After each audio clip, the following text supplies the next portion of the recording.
좋은 아침입니다. 아침의 하나를 뉴스 종합 비타민 아침의 매일경제 김은미입니다.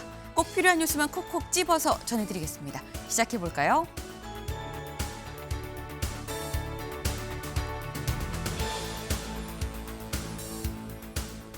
네, 오늘은 일면 소개를 해드리기 전에 조금 전 오늘 새벽에 일본 요미우리 신문에서 이재명 대통령과의 인터뷰 기사가 지금 실렸습니다.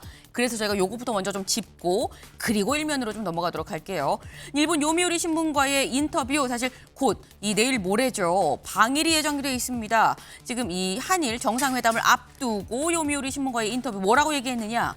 위안부 합의는 국가 약속이다. 뒤집는 건 바람직하지 않다라고 얘기를 했습니다. 그리고 일본과의 관계, 이거 매우 일본은 우리한테 중요한 존재다. 한국도 일본의 유익한 존재가 될 것이다. 라고 이재명 대통령 얘기를 했다라는 거죠.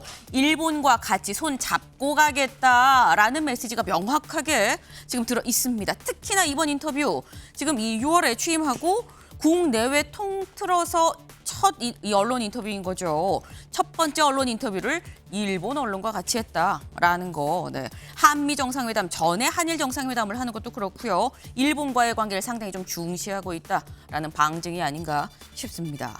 그럼 이제 일면 들어가 볼까요? 네, 첫 번째 기사입니다. 동아일보입니다. 이 대통령 여지도부 추석 전 검찰청 폐지 법안 처리하기로 했다.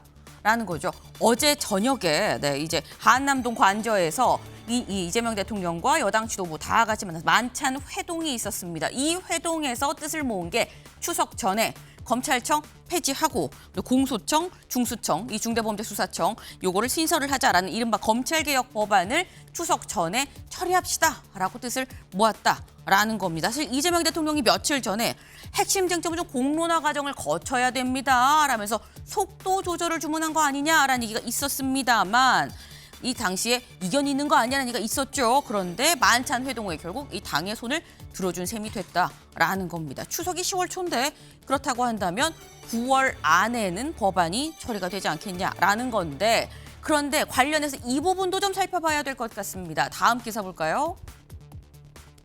한국일보입니다. 검경 사건 핑퐁 대란 서민 피해자만 운다. 네. 지금 검찰 개혁 차원에 사실 이미 검경 수사권 조정이 좀 이루어진 바가 있죠. 여기 같이 볼까요? 이 검경 수사권 조정이 2021년에 이미 한번 이루어졌습니다. 이 관련해서 검경 수사권 조정, 검찰의 수사 지휘권을 폐지하고요. 경찰이 수사 종결권을 갖도록 하는 그런 내용이었었죠. 그런데 이게 시행되고 난 다음에 전보다 사건 처리 기간이 2배가 넘게 늘었더라라는 겁니다. 왜냐는 거죠. 여기 볼까요? 경찰은 자꾸 보완 조사를 검찰은 경찰한테 자꾸 보완 조사를 요구를 하는 거예요. 검찰이 수차례 보완 수사를 요구를 해서 경찰은 한숨을 쉬고 검찰은 이대로는 유죄 입증이 어렵다. 보완해야 된다라고 탄식을 하고 있고요. 그러다 보니까 결론적으로 변호사 수임료만 들어서 약자들이 최대 피해자가 되고 있는 거 아니겠느냐라는 얘기가 지금 나오고 있다. 검찰개혁의 취지는 상당히 좀 좋을 수 있지만 자칫 어설프게 개혁을 한다면 오히려 국민들을 더 힘들게 할 수도 있지 않겠느냐라는 얘기가 그래서 나온다. 이번 입법 과정에서도 꼼꼼하게 살펴봐야 될 이유가 아닌가라는 생각을 좀 해봅니다. 다음 기사 볼까요? 중앙일보입니다. 한전 LH 공공기관 대수술입니다. 어제 이 김용범 정책실장 기자간담회에서 이재명 대통령이 이렇게 주문을 했어요. 지금 이 공공기관 통폐합 제대로 하셔야 돼요라고 다시 한번 재차 지시를 했다라는 거죠. 검찰개혁에 이어서 이번엔 공공기관 개혁이다라는 겁니다. 공공기관의 국지국지관 변화가 예상이 되고 있죠. 그런데 공공기관만 변하느냐라는 겁니다. 민간 기업에도 변화를 요구하고 있습니다. 다음 기사 보시죠. 한겨레입니다. 석유화학 구조개혁 생산량 25% 줄여라라는 거예요. 네. 지금 석유화학이 호황이었었던 건 옛말이죠. 지금은 장기 불황 상태입니다. 그런 만큼 이 생산량이 지금 넘치고 있으니까 넘치는 생산량 요거 4분의 1은 좀 줄여라, 25% 줄여라라고 이 대통령실에서 직접 얘기를 했다라는 이 정부 쪽에서 얘기를 했다라는 거죠. 네, 알아서들 조정해서 25% 정도 좀 감산해라. 여기 볼까요? 정부 에틸렌 공급 과잉 요구 해소 요구. 에틸렌이라는 것 자체가 석유 유기화합물을 얘기를 하는 거죠. 기본적인 원재료가 되는 건 요거 줄여라. 사업 재편해야 금융과 세제 지원이 있을 거다라는 겁니다. 자구책 마련 안 하면 우리도 안 도와줄 거야라는 얘기가 되는 거겠죠. 공공영역, 민간에 전반적으로 많은 변화가 지금 예고가 돼 있는 상태입니다. 다음 기사 볼까요? 매일경제입니다. 삼성전자 지분 갖겠다. 누가 갖겠다는 거냐? 미국 반도체 패권 욕망을 드러내고 있다라는 겁니다. 미국 지금 일명 칩스법이라고 얘기를 하죠. 자국의 반도체 공장을 짓는 기업에 보조금을 주고 있습니다. 주겠다라고 얘기를 했는데 그런데 보조금 대가로 대신 너네 지분을 내놔라고 요구를 하려고 한다라는 거죠. 여기 좀 보겠습니다. 로이터 통신의 보도예요. 하워드 러트닝 미 상무장관이 반도체 생산 보조금을 받는 인텔을 상대로 상응하는 지분을 미국 정부가 확보하는 안을 제시하고 요게 중요한 거죠. 다른 기업으로도 확대하는 방안을 검토하고 있다라는 겁니다. 지금 인텔은 미국 기업이에요. 그리고 지금 현재 경영이 악화돼 있는 상태죠. 경영이 악화된 자국 기업에 보조금을 주고 지분을 받는 건 사실 우리나라 기업인 삼성, 대만 기업 TSMC에 보조금 주고 지분 요구하는 거랑은 완전히 다른 얘기일 수 있습니다.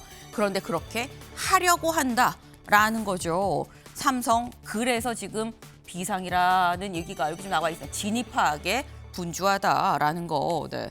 눈 뜨고 코 베이지 않게 정신 바짝 차려야겠다라는 생각이 좀 듭니다. 다음 저희 오늘 조금 전에 들어온 속보가 좀 있어서 그걸 좀 같이 보고 가겠습니다. 조금 전에 들어온 소식.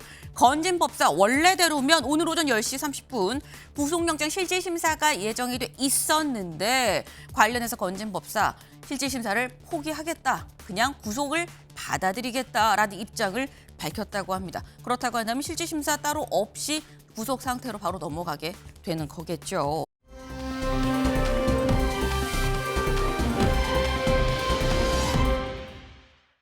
바로 이 모습입니다. 빌 게이츠네 맞습니다. 네, 빌 게이츠가 어디냐? 인천공항이라는 거죠. 네, 빌 게이츠가 방한을 했습니다. 바로 어제 왔는데요. 그 모습 잠깐 보고 오실까요?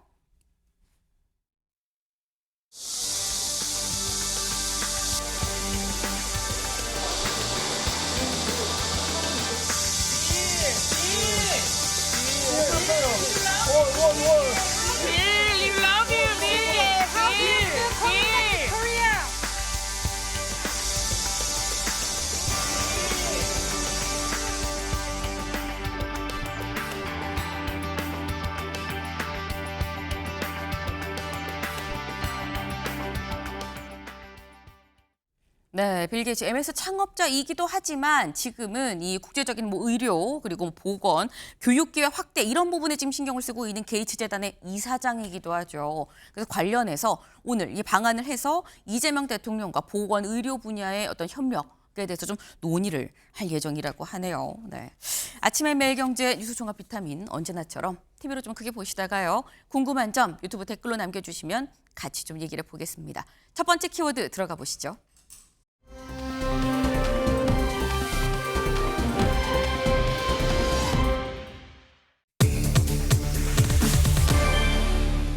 내가 죽어야 점점점입니다. 다소 첫 번째 키워드로 아침부터 좀 무거운 키워드가 나왔습니다. 기사 보시죠. 내가 죽어야 남편 살 길 열릴까? 한동훈 어쩌면 그럴 수 있냐?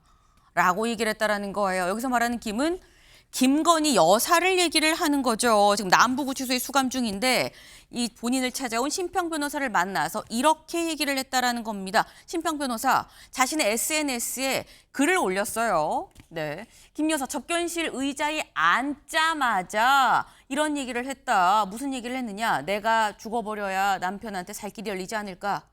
윤 전 대통령은 풀어주고 내가 계속 여기 살면 안 됩니까? 남편을 만나면 꼭 끝까지 버텨달라고 전해주세요라고 얘기를 했는데 심평 변호사 얘기 요즘 김 여사 이 생각에 사로잡혀 있는 것 같았다라는 겁니다. 네. 근데 이 얘기가 사실 최인호 의원님 내가 죽어야 되는 거냐라는 얘기는 되게 좀 무서운 얘기예요. 사실 김 여사의 멘탈이 괜찮은 걸까라는 생각이 듭니다. 글쎄요. 뭐 일종의 심평 변호사가 동정 전략을 쓰는지 모르지만 어쨌든 상실감이 극에 달했다.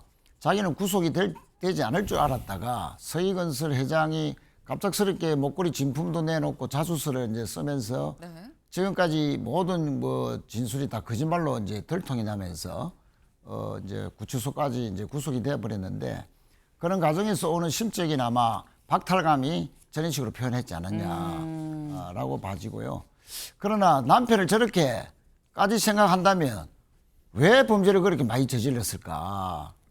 아니 대통령이 남편을 이용하고 끌어들이고 각종 매간매직하고 목걸이 받고 그 대가로 또 부정청탁 들어주고 아니 왜 그 짓을 했을까? 본인을 좀 더 되돌아보고 좀 더 지금이라도 뉘우치고 사과하고 검찰 특검에 적극적으로 수사에 협조하는 자세를 보이는 게 맞지 않겠나. 뭐 저는 그런 생각이 듭니다. 네, 그러니까 지금 말씀은 구속까지 될 줄 몰랐다가 어떤 일종의 박탈감이 좀 있는 거 아니겠느냐. 내 생각엔 약간 동정심 전략인 건지 뭔지는 잘 모르겠지만 하지만 남편을 이렇게 생각을 했다고 한다면 왜 이 지금 현재 받고 있는 혐의 혹은 그런 의혹을 받을 수 있는 그런 행동들을 했느냐라는 취지를 지금 말씀을 하셨어요. 근데 또 여기 대화를 한 얘기를 좀 보면 이런 얘기를 해요. 네. 내가 죽어야 남편이 살 길이 열리지 않을까? 대통령은 풀어주고 내가 계속 여기에서 살면 안 되겠느냐라고 지금 얘기를 하고 있습니다. 근데 이런 내용을 보면 김성태 의원님, 지금 이게 지금 윤 전 대통령이 수감돼 있고 고생하는 건 뭔가 나 때문이라는 미안함이 좀 묻어나는 것 같기도 하거든요. 그럼 김 여사는 지금 두 부부가 수감돼 있는 지금의 상황에 대해서 내 책임이 제일 크다라고 생각을 하는 거냐라는 거죠. 뭐 어떻게 됐든 간에 지금 이제 본인의 이제 절절한 그런 한탄, 네. 그리고 이제 한 개인의 복잡한 심리를 다 읽어볼 수 있는 뭐 그런 여지를 남겨뒀어요. 그러니까 심평 변호사가 50분간 이렇게 접견을 하면서 느낀 것 여러 가지 이제 소회를 나름 SNS에서 이제 이렇게 적어서 우리가 기사를 통해서 그런 내용을 이제 파악은 할 수 있겠습니다만은 상당히 이제 극단적인 심리 상태를 갖다 보여주면서 여러 가지 해석의 여지를 남기고 있는 부분이 많아요. 그러니까 이게 진정한 참회와 사과 속에서 네. 참 뭐 자신의 신세를 한탄하면서 또 자기 신랑 윤석열 전 대통령을 걱정하고 네. 또 자신의 또 뭐 어떤 미래 이익을 이야기하기보다는 좀 상당히 그 옥중 메시지를 또 저는 염두에 둔 그런 심평 변호사가 메신저 역할이 이루어질 수 있을 것이라는 그런 접견이었다. 그렇기 때문에 실질적으로 자신을 죽어서라도 윤석열 전 대통령을 살릴 수 있는 그런 측면에서 어떤 판단이라 보기보다는 되려 나를 살리기 위해서 최선을 다해달라고 호소하는 그런 고도의 반어법적 그런 반어법이다. 표현하고 또 분석도 일부는 하고 있더라고요. 네. 그러니까 그런 측면에서 지금 이제 김건희 여사의 저런 심적 상태는 제가 알기로도 네. 이번에 오랫동안 정신 건강도 그렇게 썩 좋은 편은 아니에요. 그러니까 지금 이제 구치소 안에서 이제 섭식 장애 때문에 이제 뭐 특검에 지금 불출석 사유도 만들어내고 있고 또 저혈압과 또 이제 이 우울 정세 때문에 상당히 힘들어하는 그런 모습을 실질적으로 교도관들이 느낄 수 있는 그런 지금 이제 몸 상태를 여러 형태를 보여주고 있는 거거든요. 네. 그러니까 집권 초기에도 저분이 좀 정신건강적인 그런 약물 치료를 겸하고 있었던 걸로 제가 알고 있습니다. 그런 측면에서 평상시에도 이렇게 정신건강에 좀 문제가 있었던 분인데 네. 지금 이 극한 상황을 본인이 얼마나 이걸 평정심을 찾으면서 받아들일 수 있겠냐 하는 그런 부분에 대해서는 많은 의문점이 들죠. 네, 원래도 약간의 어떤 우울증이나 이런 게 있었는데 지금 구속 수감되면서 이런 부분이 좀 더 커진 거 아니겠느냐. 그런 말씀을 지금 하셨었는데 여러 지금 해석의 여지를 남기는 얘기다. 심평 변호사를 일종의 메신저로 해서 어떻게 보면 반어법적으로 윤 전 대통령한테 나를 꼭 좀 지켜주세요라고 해석하는 부분도 분명히 있다라는 말씀을 지금 하셨어요. 그런데 사실 김 여사가 어떤 이 심경을 토로한 게 이번이 처음은 아니죠. 이 특검 수사를 받다가 중간에 점심시간이었었나요? 그때 이런 얘기를 했었다고 했었어요. 내가 다시 남편과 살 수 있을까? 다시 만날 수 있을까? 라는 얘기를 그때 특검 조사받다가 중간에 점심시간이 휴식시간에 했었다라고 했었는데 근데 사실 이런 부분들이 임주혜 변호사님 지금 우리가 듣기로는 특검에 가서는 진술 거부권을 행사를 하고 있다고 지금 듣고 있거든요. 근데 또 이런 심정적인 얘기는 하나둘 또 흘러나오긴 해요. 아마 이제 사건을 맡으시면서 많은 의료인들을 좀 보시긴 하실 텐데 지금 김 여사의 상황 어떻다고 봐야 되는 겁니까? 당연히 심적으로 굉장히 힘든 상황임은 분명해 보입니다. 네. 한순간에 전직 대통령 신분이 됐고 거기서 끝나지 않고 지금 재판과 수사 과정이 연달아 받고 있는 상황에서 정신적으로 힘듦을 표현하고 있는 여러 그런 표현 중에 하나다. 일단 이렇게 보여지고요. 네. 기본적으로 일단 앞선 발언들도 그렇고 내가 남편을 다시 만날 수 있을까 이런 발언들도 그렇고 법적으로 보자면 지금 윤석열 전 대통령 부부는 지금 공동체로서 문제가 되고 있습니다.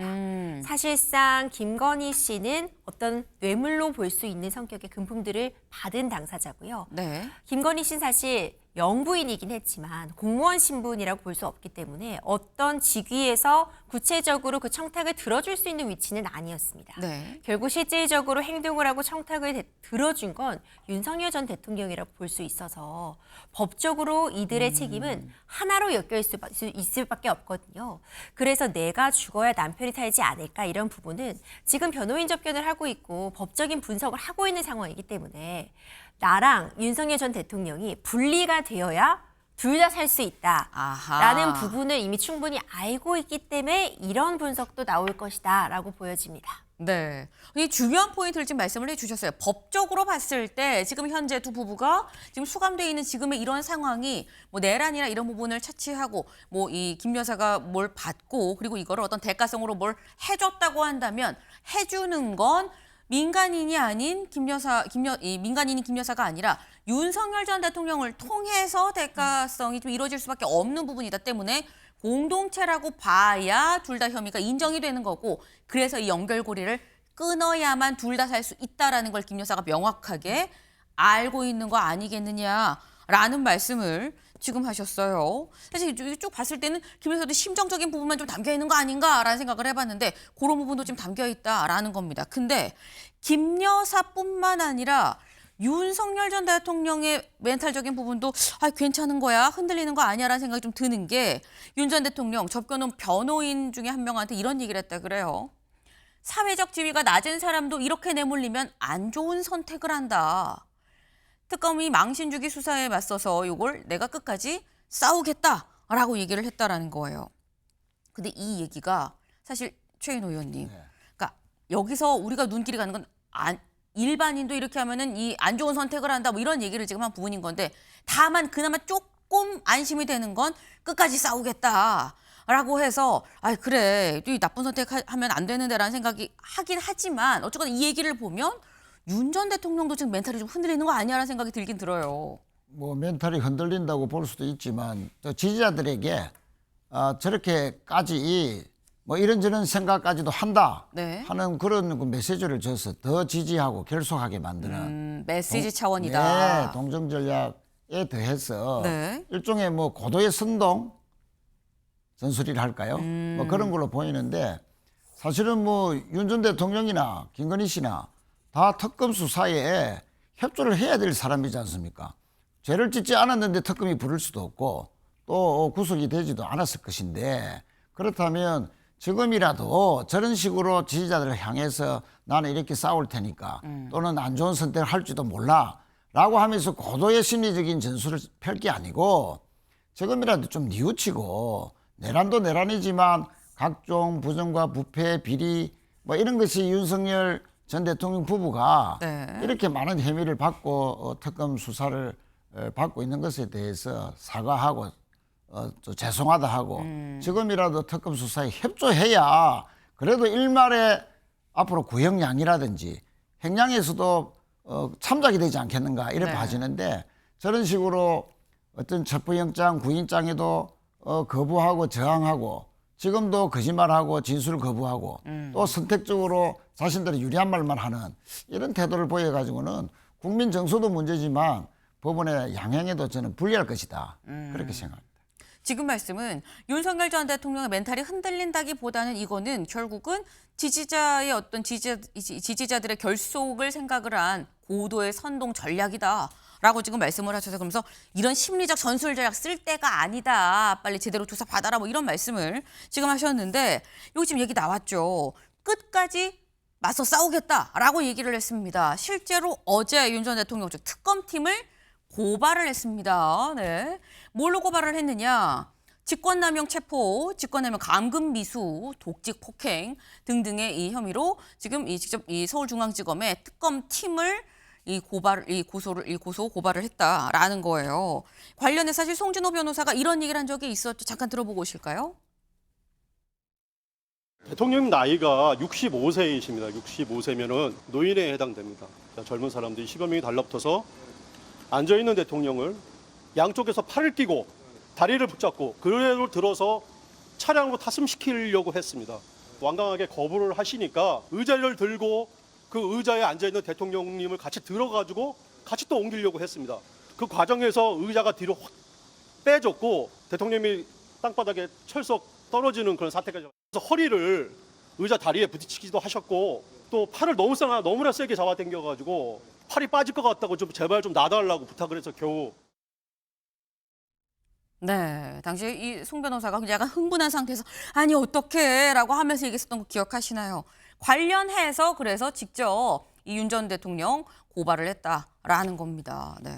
근데 이런 걸 보면 어쨌거나 강하게 버티겠다라는 의지는 되게 분명한 것 같아요. 그런데 두 부부의 이 외부에 전해지는 어떤 얘기나 이런 심정적인 부분이나 이런 게 요것만 있는 건 아닙니다.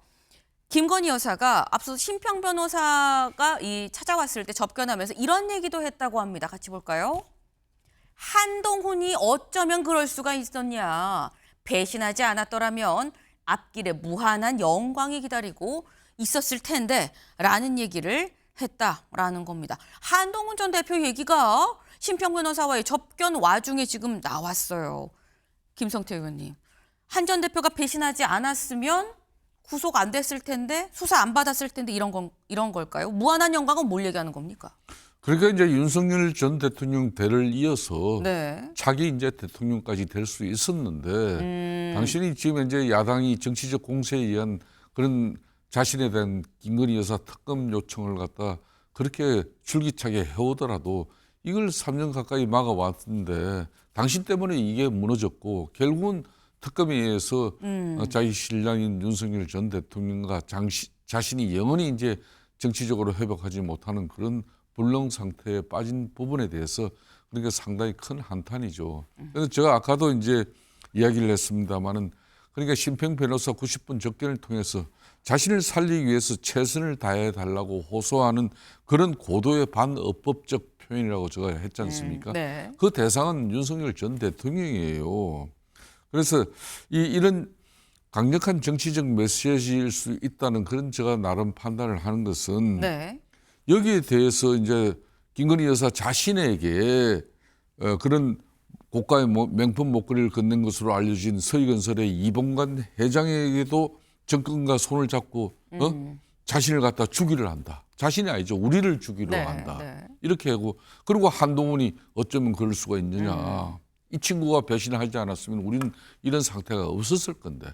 그러니까 아직까지 이게 진정한 참여와 사과를 통해서 국민들에게 정말 뉘우치는 그런 모습의 구치소 생활이 아니라 그러니까 전직 대통령 박근혜 전 대통령하고 이게 비교가 되는 겁니다. 박근혜 전 대통령 입장에서는 어찌 보면은 자신도 아닌 최순실이라는 사람이 그런 사적인 국정농단 때문에 자기가 모든 그 처벌을 다 자기가 다 뒤집어 쓴 거 아니겠습니까?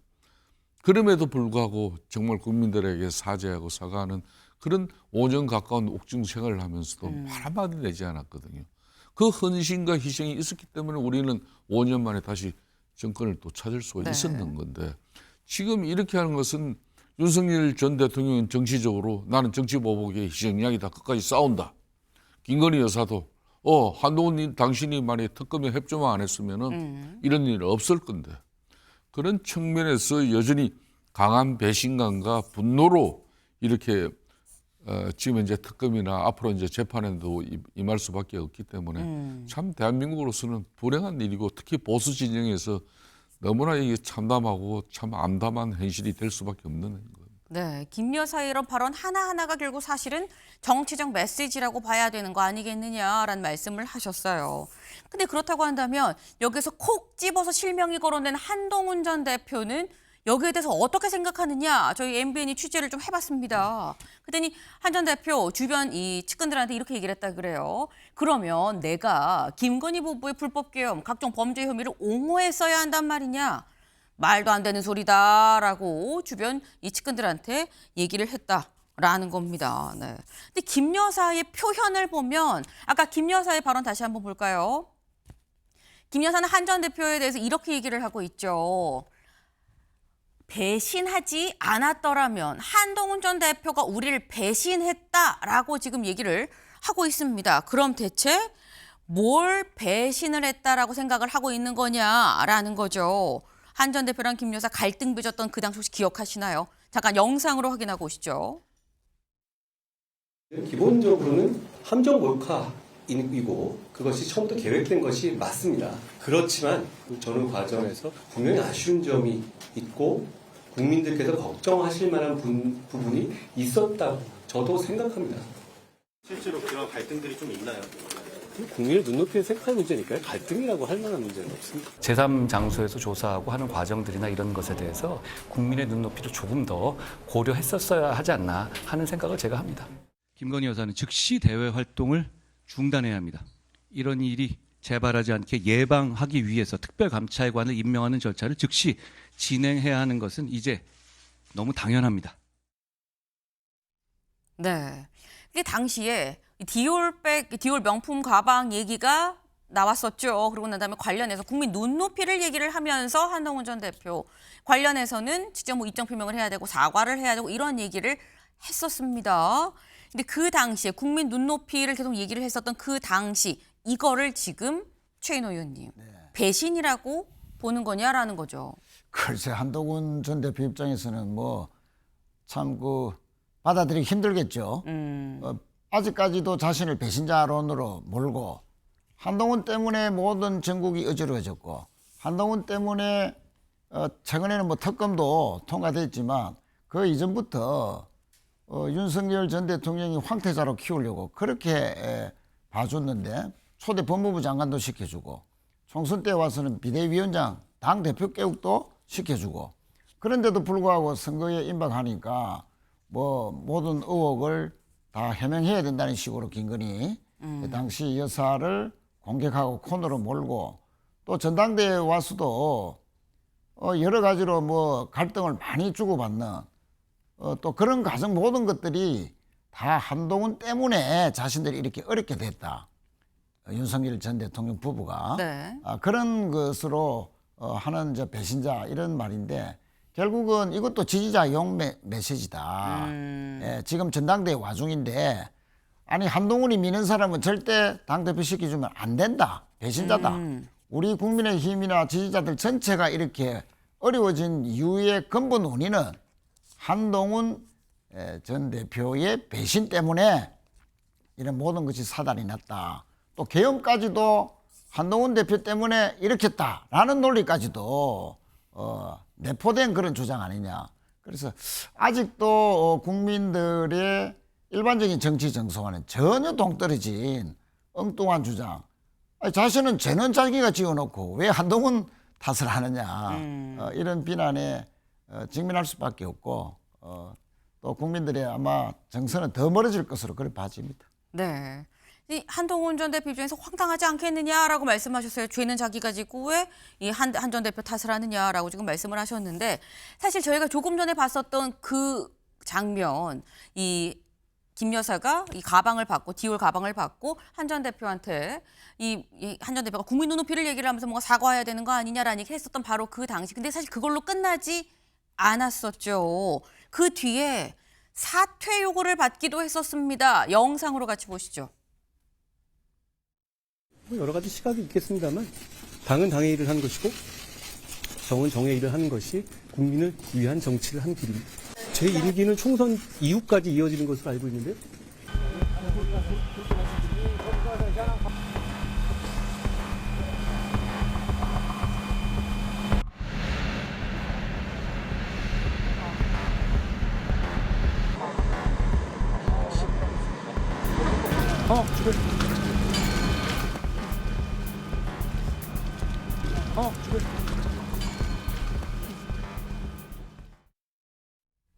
네. 그 뒤에 갈등의 골이 깊고 깊어져서 이관섭 비서실장이 한동훈 당시 비대위원장을 만나서 그만둬라라는 사퇴 요구를 했는데 한동훈 당시 위원장이 이거를 거절을 했죠. 그리고 난 다음에 공개적으로 제 임기는 총선 이후까지입니다.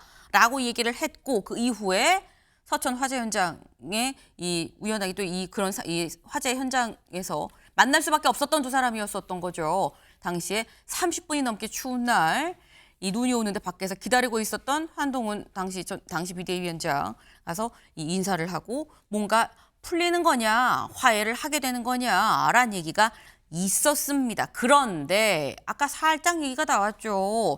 전당대회에서도 뭐 김 여사랑 사이에 뭐 있지 않았어요라고 말씀하셨는데 전당대회 그 시즌에 문자가 공개가 됩니다. 어떤 문자가 공개가 되느냐? 김 여사와 한동훈 전 대표 사이에 나눴던 바로 요 문자죠. 당시에 처음에 디올 명품백 얘기가 나왔을 때 그 당시에 우리가 이런 문자를 주고받았어요라는 얘기가 나중에 뒤늦게 나온 겁니다. 무조건 시키는 대로 하겠습니다. 대통령과 전화해보면 어떨지 내심 전화 오는 걸 기다리고 있습니다. 그리고 이 사흘 뒤에 사과하면 책임론에 불이 붙어서 하지만 그럼에도 비대위에서 결정을 해주면 뜻을 따르겠습니다. 죄송합니다. 라고 했다는 거예요. 여기 보면은 체크가 2개씩 돼 있다는 얘기는 확인을 했다는 거죠. 한동훈 전 대표도.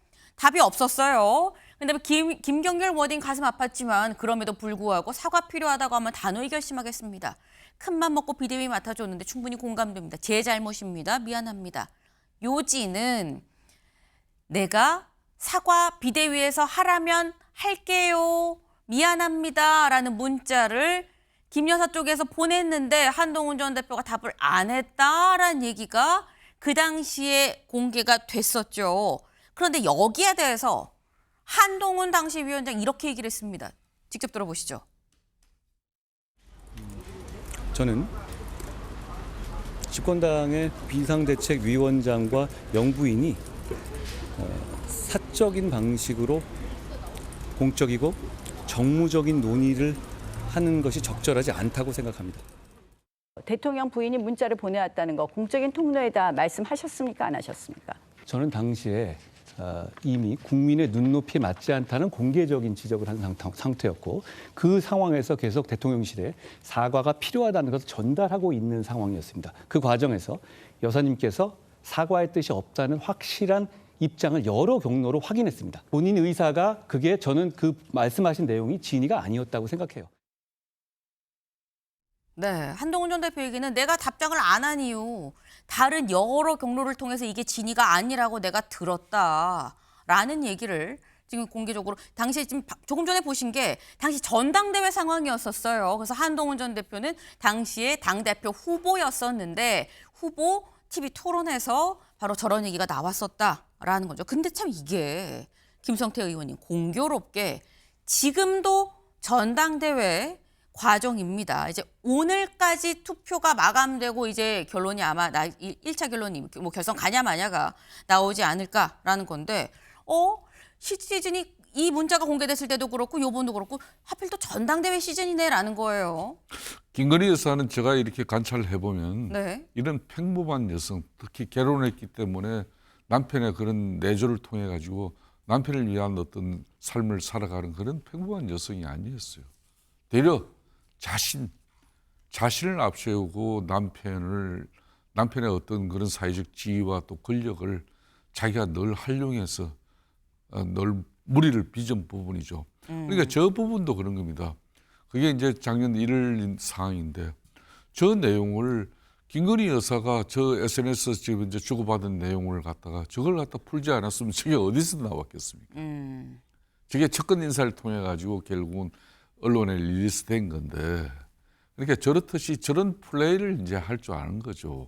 그러니까 윤석열 대통령은 뭐 저런 세세한 정무적인 부분이나 정치적인 판단에 대해서 이렇게 뭐 열흘이 없습니다만은 김건희 여사 같은 경우는 자신이 직접 이제 저것도 이제 답답하니까 본인이 직접 나간 거예요. 그런데 저렇게 한동훈 이제 비대위원장과 저런 SNS 소통을 하면서도 네. 결국은 당시 이관섭 비서실장은 한동훈 이제 그때 비대위 위원장에게 사퇴를 촉구하라 대통령의 뜻이다. 이렇게 해서 이제 쉽게 말하면은 한동훈 위원장이 그 사퇴를 갖다 수용하지 않고 대려 언론에 까버린 내용 아니겠습니까? 그래서 이제 갈등이 이제 최고조로 전폭되고 그게 이제 오늘날 이제 국민의힘 불행으로 이렇게 이어진 건데 저는 그런 측면에서 지금 이제 김건희 여사가 이제 옥중 메시지를 심평 변호사를 통해서 이렇게 냈잖아요. 네. 심평 변호사도 이 부부 내에 관한 멘토가 되지만은 강복회 이종찬 회장 같은 경우도 멘토가 되시는 분입니다. 네. 그러니까 이 심평 변호사 같은 경우는 50판의 적게는 내용을 통해 가지고 김 여사의 입장을 갖다 적극적으로 이렇게 해석하고 또 이걸 갖다 국민적 동정심 내지 또 이렇게 그런 방향으로 이렇게 전달하는가 하면은 네. 이종찬 회장은 어제 뭐라 그랬습니까? 만일 윤석열 전 대통령의 부친이 윤기준 교수가 살아 있었다면은 이 명품 수수 의혹에 대해서 해초를 들었을 것이다. 이렇게 딱 그만 쉽게 말하는 비판을 한단 말입니다. 그 차이가 있듯이 김건희 여사는 그러니까 지금까지 자신이 옥중 메시지를 통해서 남기는 저런 내용들이 정말 참여에서 비롯된 진정어린 그런 자신의 신경이면 참 좋겠는데 아직 그렇지 못하는 거죠. 그러니까 상당히 그 좀 진정성에 대해서 그런 부분에 대해서는 좀 안타깝고 아쉽습니다. 네. 이런 표현을 쓰셨어요. 이런 플레이를 할 줄 아는 사람이다라고 지금 발언 중에 말씀을 하셨는데, 그러니까 쉽게 얘기해서 언론 플레이를 옥중 메시지를 통해서 심평 변호사라는 메신저를 통해서 나오게끔 언론 플레이를 지금 옥중에서도 하고 있는 거 아니겠느냐라는 취지의 그런 말씀을 지금 하셨어요. 이걸 통해서 지금 전당대회에도 어느 정도 영향을 미치려고 하는 정치적인 계산이 좀 깔려 있다라는 말씀인 건데, 근데 지금 김 여사가 심평 변호사 말고 지금 현장 전당대회의 가장 씬 스틸러라고 얘기를 하고 있죠. 전한길 씨한테도 이런 전언을 남겼습니다. 무슨 얘기를 남겼는지 직접 들어보시죠. 심평 변호사님 아까 전화 왔었습니다. 오늘 김건희 여사님 면회 다녀오셨는데 첫 번째는 전한길 뉴스 구속되기 전에 계속 시청하셨고 아스팔트에서 애써 주신 전한길 비롯 함께해 주신 국민들께 너무너무 고맙다. 그대로 표현 올리면 말할 수 없는 감사, 고마움을 전합니다라는 고맙다는 인사 전해오셨고요. 두 번째, 한번 방문해 주십시오라는 요청을 받았습니다. 다음 주에 보고 방문하겠습니다.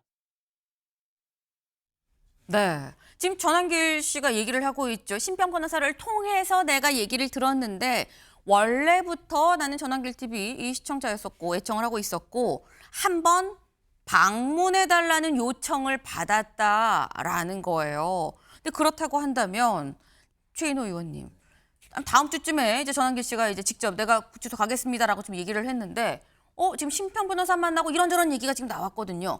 다음 주에 전한길 씨를 통해서 또 이런저런 얘기가 왕창 나오는 건가라는 생각이 듭니다. 뭐 충분히 뭐 구치소 방문을 할 수 있겠죠. 네. 접견하면 또 전한길 씨가 또 전하는 메시지가 있을 것이고. 무슨 얘기를 하고 싶은 걸까요, 김 여사는? 그러니까 전한길 씨는 김건희다. 또 전한길 씨가 미는 차기 이제 국힘의 당 대표는 전한길이고 그것은 김건희다.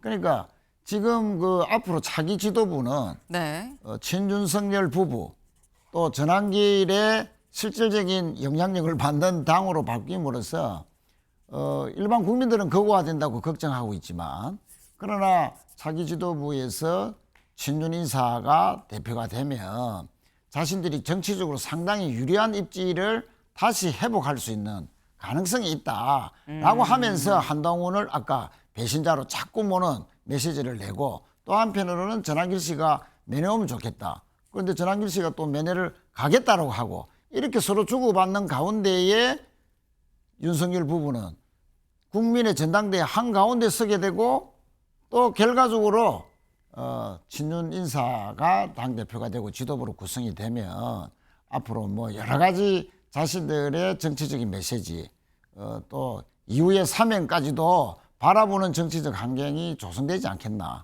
하는 그런 고도의 계산 끝에 나오는 각종 메시지들이다, 이렇게 봐지고요. 또 심평 변호사도 저런 말들을 저렇게 실시간으로 동정을 사는 듯한 말도 전하고 또 한동훈을 마치 배신자로 모는 듯한 또 메시지도 전하고 과연 변호사로서 윤석열 전 대통령의 부부를 저런 식으로 옹호하고 고도의 정치적인 술책에 전달자로서 역할을 하는 것이 과연 맞느냐 하는 측면에서는 매우 부적절해 보이고 저렇게 갈수록 결국은 국민들은 국민의힘에 대해서 더 우려하고 걱정할 수밖에 없다. 그렇게 봐집니다.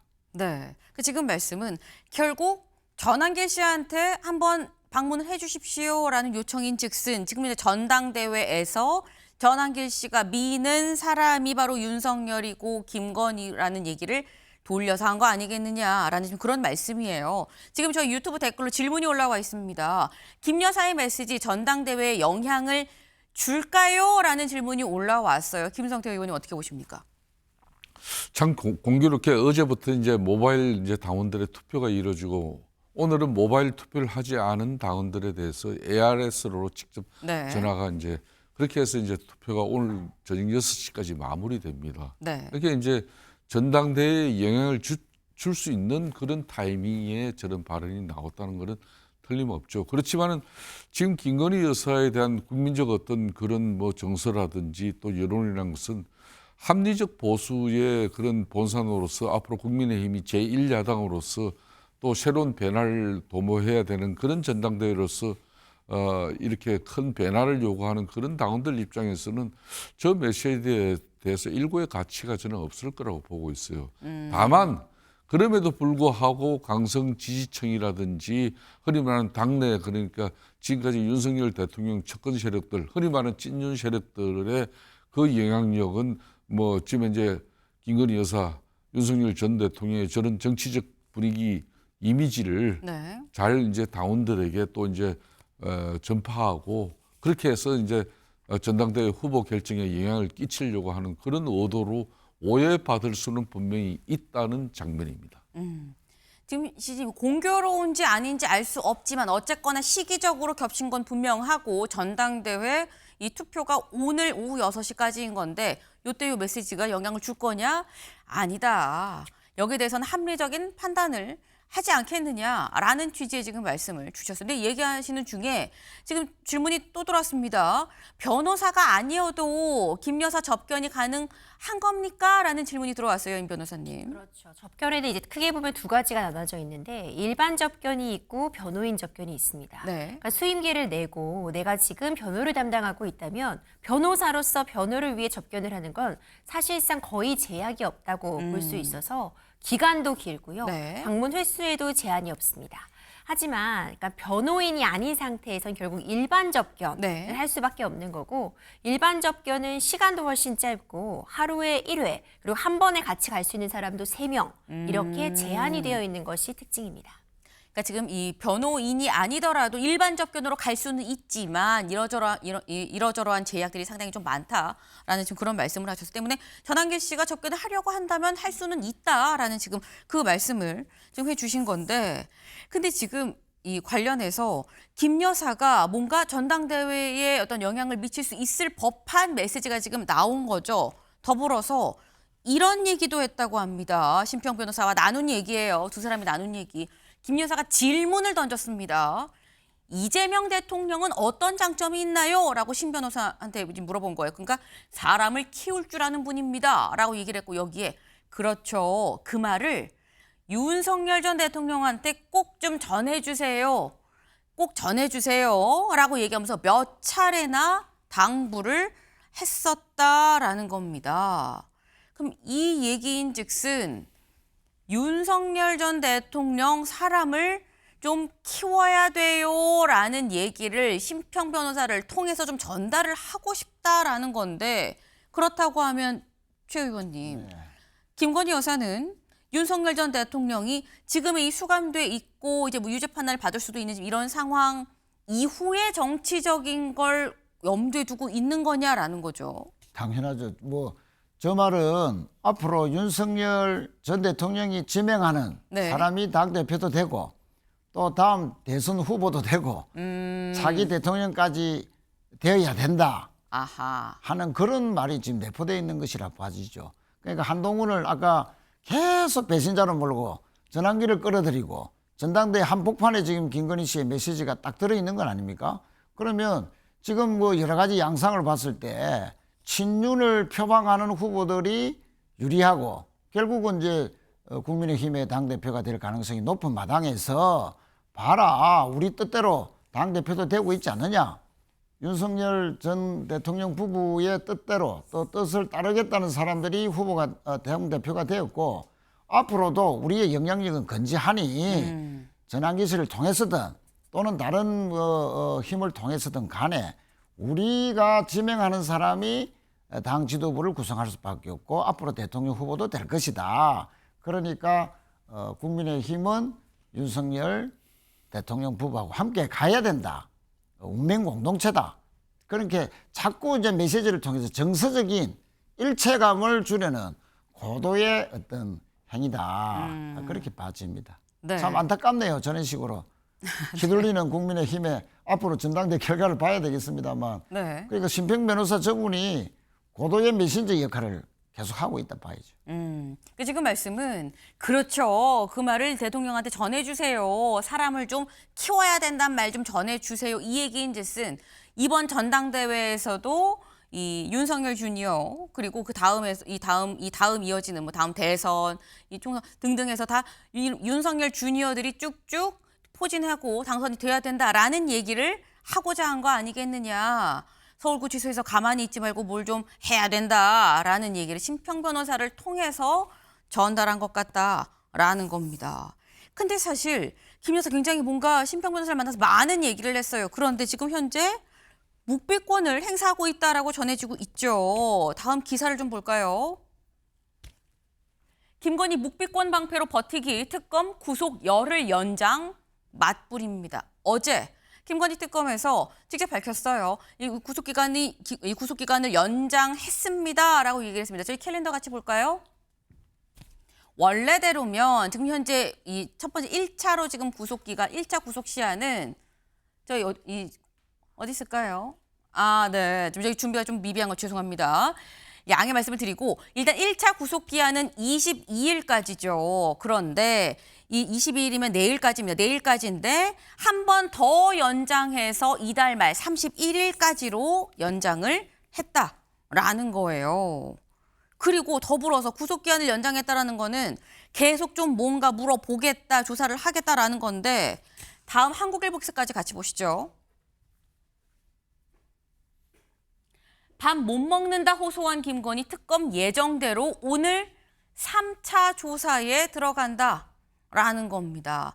사실 김 여사한테 오세요라고 얘기했는데 자필로 건강이 안 좋아서 갈 수가 없습니다라는 걸 제출을 했었죠. 그러니까 그럼 이튿날인 오늘 오세요, 21일 날 오세요라고 얘기를 했다라는 거예요. 근데 이게 임 변호사님 사실 밥 못 먹는다라고 했는데 여기 보면 과일로 지금 끼니를 때우고 저혈당이라고 지금 얘기를 하거든요. 그래서 오늘 오전에 진료를 받고 오후 2시까지 와라 라고 특검은 얘기를 했다라는 건데 이걸 보면 특검이 김 여사가 우리가 볼 때는 그렇게 건강이성 나쁘지 않은 것 같은데라는 판단을 하는 건지 건강이 어떻든지 간에 꼭 좀 들어야겠다라는 건지 어떻게 봐야 되는 겁니까? 일단 21일까지가 1차 구속 기한이었는데 네. 연장을 해서 이제 31일로 시간적인 여유는 특검도 벌어둔 상황입니다. 네. 다만 무한정 기다릴 수는 없고 결국 구속 상태에서 기소를 하는 것이 특검 측의 1차 목표일 텐데 그러자면 대면 조사는 꼭 필요하다는 것이 특검의 입장입니다. 네. 다만 저는 이 수사 방식이라던가 이 수사 시간과 관련해서는 지금 특검 측이 어느 정도 배려를 하고 있다고 보여집니다. 왜냐하면 조사할 부분이 굉장히 상당할 것이고 뭐 네. 조서 열람 같은 부분까지 한다면 물리적으로 시간이 드는데 적어도 오전에는 진료를 보고 좀 휴식을 취하고 2시에 오라고 통보한 것 자체가 이 정도면 일단 배려를 해주고 있다라고 보여지고요. 네. 다만 어제도 건강상의 어떤 문제가 있기 때문에 출석을 못했는데 하루 지나서 건강이 좋아질 리는 만무합니다. 네. 이제 그런 부분을 감안해서 조사 시간을 좀 짧게 하겠다라고 좀 배려는 1차적으로 해준 것 같고요. 다만 지금 조사할 부분이 너무나 많고 묵비권을 행사하고 있다고는 해도 적어도 진술을 추가로 할 가능성은 열려 있습니다. 그러니까 조사 초기에는 특검 측이 갖고 있는 확실한 물증이 어떤 것인지 다 모르기 때문에 발언을 자제하겠지만 특검 측이 어느 정도 증거를 갖고 있다는 걸 확인하면 김건희 여사 측에서도 적극적으로 발언을 해야지 방어권 행사에 도움이 된다는 측면이 있을 때 이 정도가 된다면 이제 발언을 할 것이다라는 특검 측의 판단도 있을 것이고 건강상의 부분이 문제가 된다면 적어도 시간을 줄여서라도 우리는 조사를 강화하겠다라는 의지로 읽혀집니다. 특검에서 분명히 김 여사의 건강적인 측면을 배려를 하는 건 맞지만 그럼에도 불구하고 조사를 할 수밖에 없고 왜 구속 기소를 하려면 대면 조사를 할 수밖에 없는 만큼 시간을 짧게 가더라도 일단 불러서 얼굴을 보고 물어볼 건 물어봐야 되는 거 아니겠느냐. 대답을 안 한다고 하지만 또 불렀을 때 계속 안 한다는 보장이 있는 것도 아니다라는 말씀을 하셨어요. 실제로 경향신문 기사 같이 보시죠. 진술 거부하던 김건희, 명태균의 여론조사 요청 묻자 제가요? 라고 되물었다라는 겁니다. 여기 보겠습니다. 김 여사는 특검이 윤석열 전 대통령 부부가 2021년 7월 명 씨한테 여론조사 먼저 요청하셨어요? 라는 취지로 이게 질문하니까 제가요? 라고 되묻고 진술 거부권을 행사하겠습니다. 라고 얘기를 했다라는 겁니다. 더불어서 여기도 같이 보시죠. 2009년 거예요, 요건. 2009년 김 여사가 대우증권 직원이랑 나눈 통화 녹취록을 특검이 제시를 하니까 김 여사가 도이치랑 관련 없는 걸 왜 물어보세요? 라고 얘기하고 진술을 거부하겠다라고 얘기를 했다라는 거예요.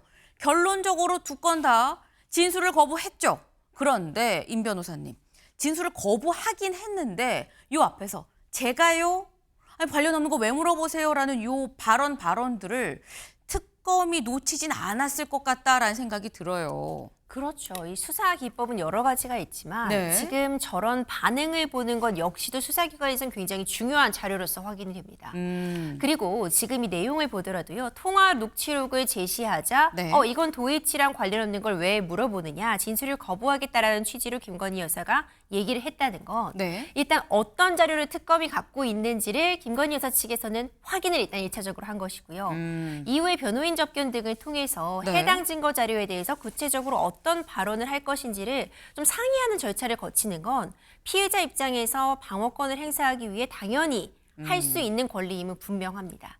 그렇기 때문에 지금 전해지고 있는 상황을 보더라도 네. 특검 측은 이런 질문이나 증거 제시에 대해서 김건희 여사가 어떤 반응을 보이는지를 캐치하는 과정. 역으로 또 김건희 여사 같은 경우에는 특검이 어떤 자료를 갖고 있는지를 확인하는 과정을 거치고 있고요. 그렇기 때문에 이후 조사 과정에선 저는 김건희 여사 같은 경우에는 일부라도 혐의에서 무죄를 받거나 네. 양형에 있어서 참작을 받기 위해 계속 진술 거부권을 행사하기보다는 네. 어느 시점부터는 본인이 아닌 부분은 아니다. 아하. 잘못된 건 잘못됐다라고 적극적으로 발언할 가능성도 있다고 봅니다. 지금 또 되게 중요한 말씀을 해주셨죠. 지금 김 여사가 얘기한 이런 포인트들이 결론적으로 진술 거부권을 행사하긴 했지만 요 찰나찰나에서 제가요? 라는 얘기나 아니면 아니 관련 없는 거 왜 물어보세요? 라고 얘기한 이런 부분들은 지금 내가 받고 있는 혐의, 특검이 갖고 있는 증거가 뭔지를 파악하고 있는 단계다라고 봐야 되는 거고 이 계산이 다 끝난다고 하면 내가 어느 부분에 대해선 아니요 라고 얘기를 하는 게 혹은 진실을 얘기하는 부분이 나한테 더 플러스가 될 수 있다라는 판단이 설 수 있다. 그렇다고 한다면 선택적으로 진술을 할 수도 있다라는 말씀을 지금 하셨어요. 네. 지금 김 여사가 굉장히 뭔가 많은 옥중에 있긴 합니다만 굉장히 많은 생각들을 지금 하고 있는 것 같다라는 생각이 좀 드네요.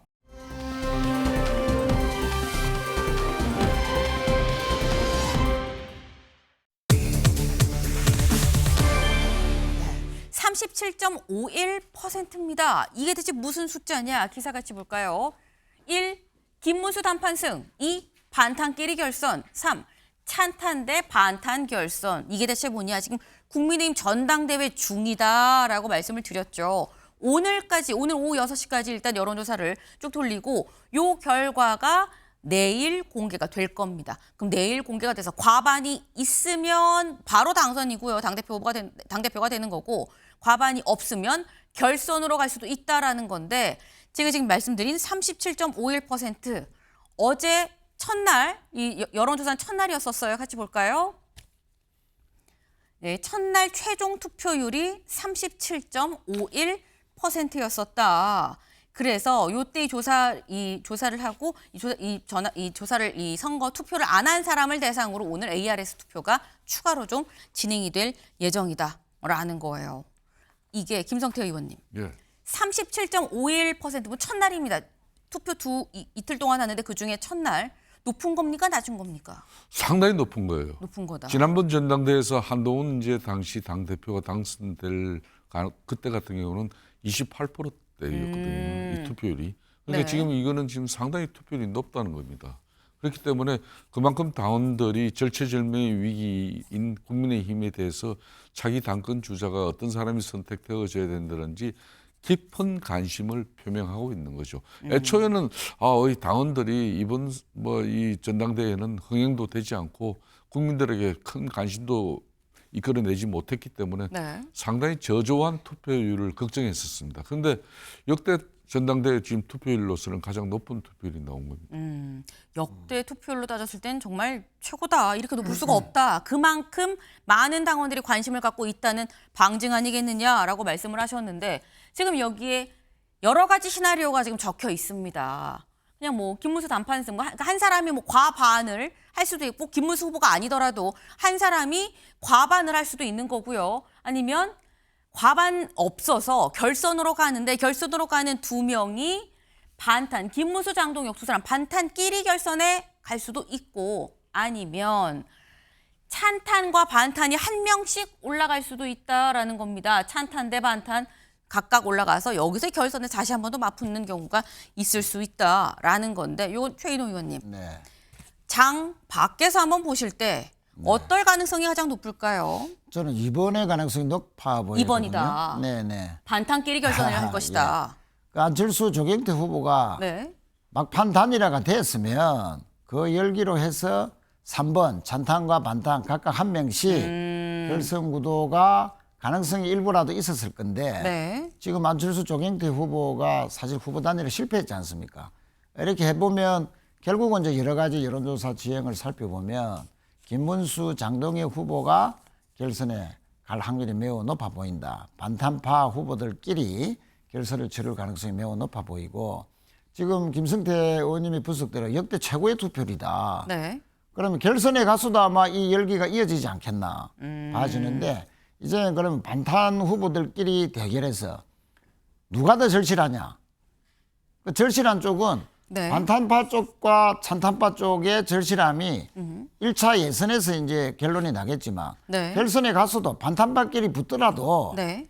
한동훈 후보를 지지했던 찬탄파 성향의 국힘 당원들이 얼마나 투표에 참여하느냐.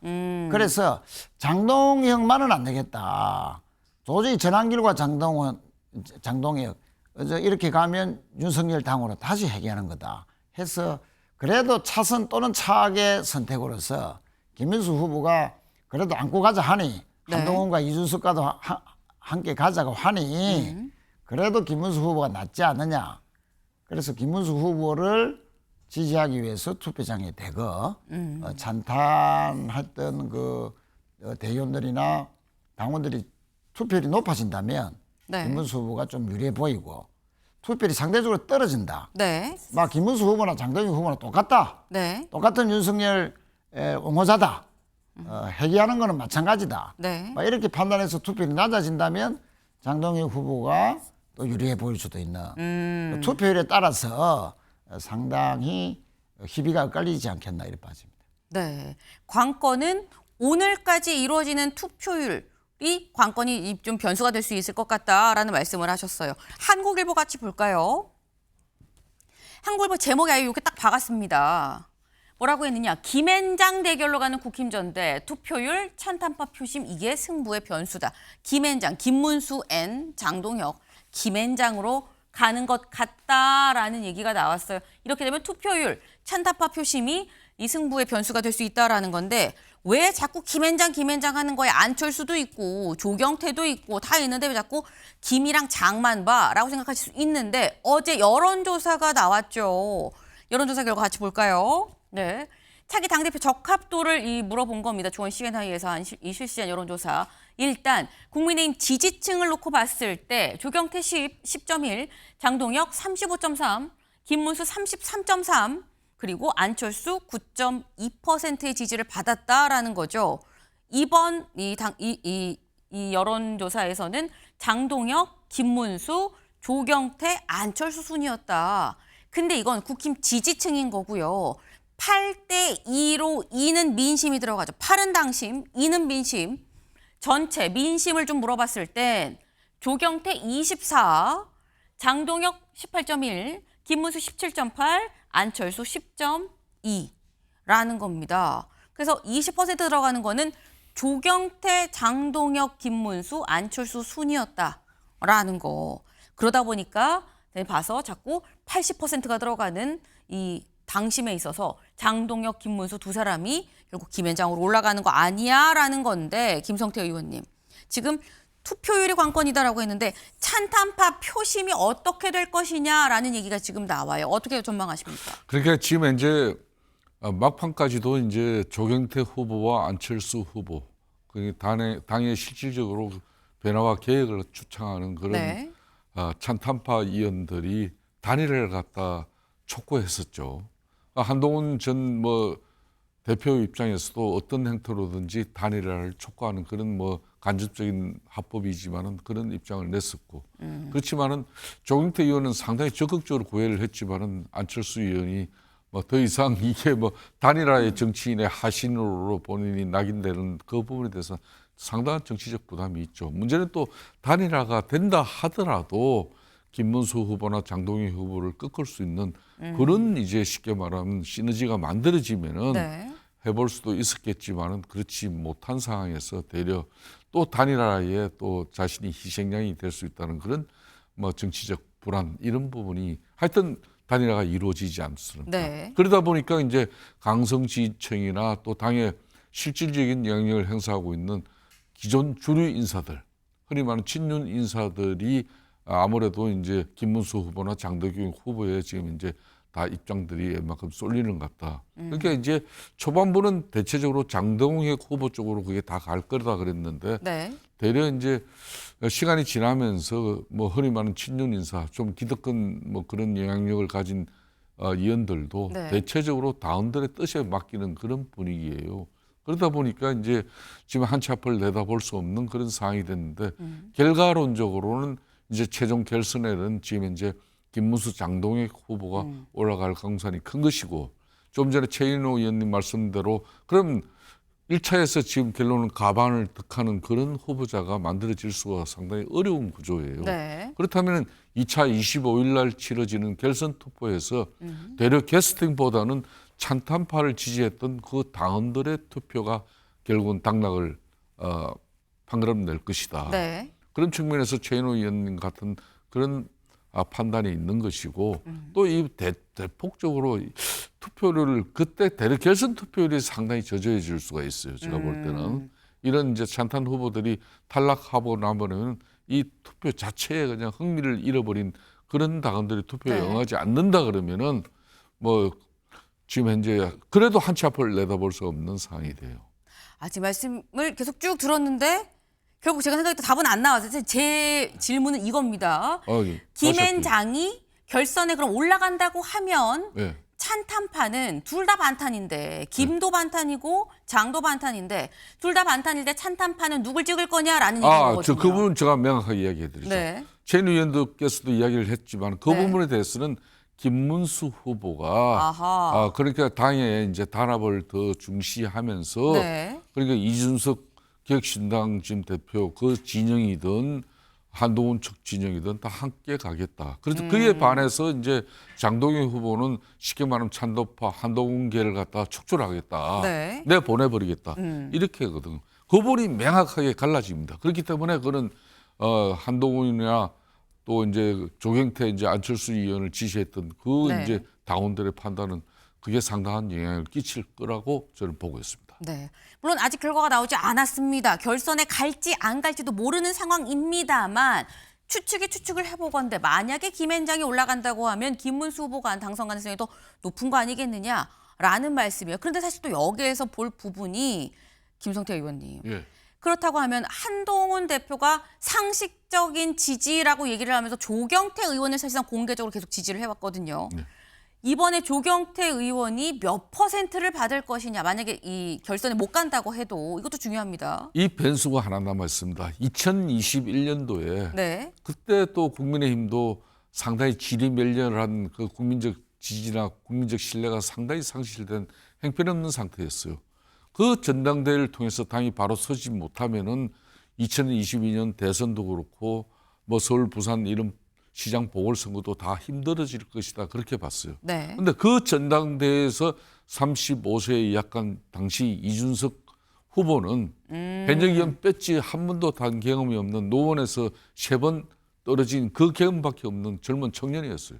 그런데 그 후보를 우리 당원들이 상당히 전략적 사고로 전략적 선택에 의해서 네. 이준석이를 당대표로 만들었어요. 그런 경험이 있기 때문에 그러니까 기존의 현역의원들 중심이나 뭐 원외 위원장들 기존 이 정치 세력들의 판단보다는 순수한 이 당원들이 지난번도 그랬지 않습니까? 한덕수 후보 단일화 과정에서 그걸 갖다 최종적으로 부결시키고 김문수 후보를 유지시킨 것도 바로 당원들의 뜻이었거든요.